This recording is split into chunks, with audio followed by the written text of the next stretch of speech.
The reality is that youth unemployment rates stand at more than the double of the European average, and we are extremely concerned by this.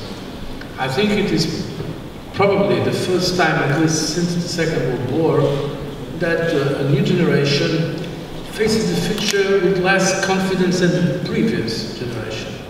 According to the latest Eurobarometer that we conducted, more than half of Europe's young people are willing or keen to work in another European country. But unfortunately, many of them said they cannot because they cannot afford it. They don't have the possibility to travel to another country either to work or to study or to volunteer. So it shows you how much we need to strengthen these programs for mobility of the young people. Very important for us, a better financial system. Now the situation is very difficult, especially in my country.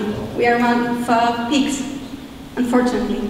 One thing I can tell you, the European Commission will be in the front line trying to ask all our member states, the Euro-area member states, but also the European Union member states in general, to show responsibility and solidarity.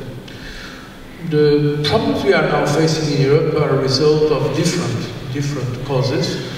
One of the causes is the fact that the governments were not respecting agreements, namely Stability and Growth Pact, that is in the treaty. So many governments were overspending more than what they should. In fact, when they spend more, they are in fact projecting that debt for the future generations. This is lack of solidarity for the future generations. The future is in European unification process of a kind of European Union, more stronger than it is today. But then, if we make all these programs, we should not limit ourselves, I think, to the elite between brackets, those who go to universities, much more education, because in general they are in favor of European integration, but the ordinary European citizen, the guys and the girls who becomes an electrician, who becomes a plumber, who are cleaning the streets, they should be convinced of the European idea too, and of European mobility too. And I think that's also something, Commissioner, we have closely to watch the coming months and years.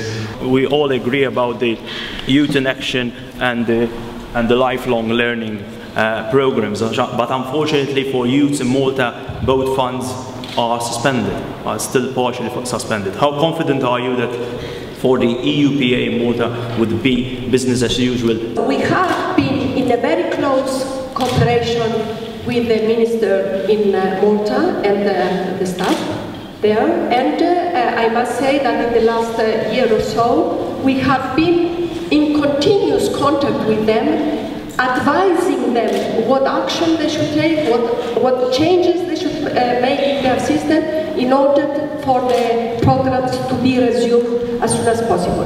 I am confident that I cannot say for sure, but very soon I think the program